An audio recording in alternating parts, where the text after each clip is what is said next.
The body was cold as ice.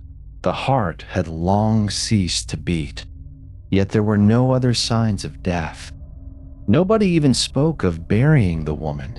She had died of grief and anger at having been divorced. It would have been useless to bury her, because the last undying wish of a dying person for vengeance can burst asunder any tomb and rift the heaviest graveyard stone.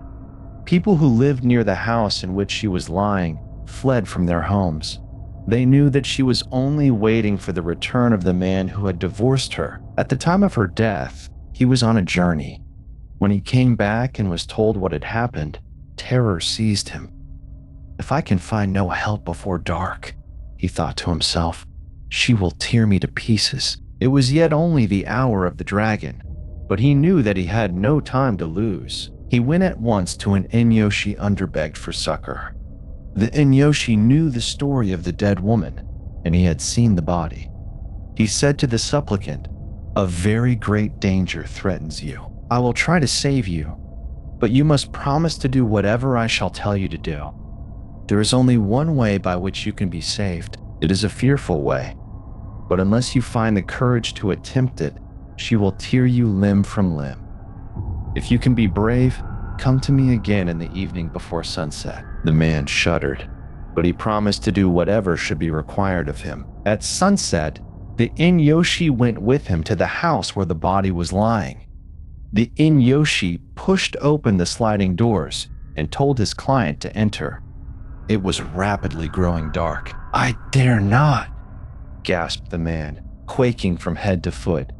"I dare not even look at her." "You will have to do much more than look at her," declared the korinyoshi, "and you promise to obey. Go in." He forced the trembler into the house and led him to the side of the corpse. The dead woman was lying on her face. "Now you must get astride upon her," said the inyoshi, "and sit firmly on her back, as if you were riding a horse. Come, you must do it." The man shivered so that the onyoshi had to support him, shivered horribly, but he obeyed. "Now take her hair in your hands," commanded the inyoshi. "Half in the right hand, half in the left. So, you must grip it like a bridle. Twist your hands in it, both hands, tightly. That is the way. Listen to me. You must stay like that till morning. You will have reason to be afraid in the night. Plenty of reason. But whatever may happen, never let go of her hair. If you let go, even for 1 second, she will tear you into gobbets." The inyoshi then whispered some mysterious words into the ear of the body and said to its rider, "Now, for my own sake, I must leave you alone with her. Remain as you are.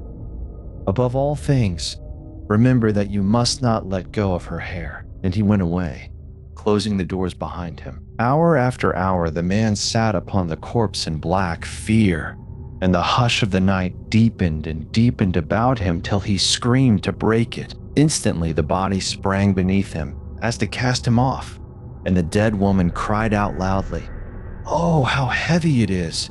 Yet I shall bring that fellow here now." Then tall she rose, and leaped to the doors, and flung them open, and rushed into the night, always bearing the weight of the man. But he, shutting his eyes, kept his hands twisted in her long hair, tightly, tightly, though fearing with such a fear that he could not even moan. How far she went, he never knew. He saw nothing. He heard only the sound of her naked feet in the dark. Pitcha-pitcha, pitcha-pitcha, and the hiss of her breathing as she ran. At last she turned and ran back into the house and lay down upon the floor exactly as at first. Under the man she panted and moaned till the cocks began to crow. Thereafter she lay still. But the man, with chattering teeth, sat upon her until the inyoshi came at sunrise. "So you did not let go of her hair," observed the inyoshi, greatly pleased. "That is well.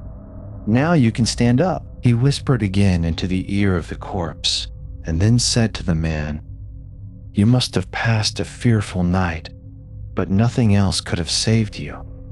Hereafter you may feel secure from her vengeance." The conclusion of this story I do not think to be morally satisfying. It is not recorded that the corpse rider became insane or that his hair turned white. We are told only that he worshipped the Inyoshi with tears of gratitude. A note appended to the recital is equally disappointing. It is reported, the Japanese author says, that a grandchild of the man who rode the corpse still survives, and that a grandson of the Inyoshi is at this very time living in a village called Otokunoi-mura, probably pronounced Otonoi-mura. This village name does not appear in any Japanese directory of today, but the names of many towns and villages have been changed since the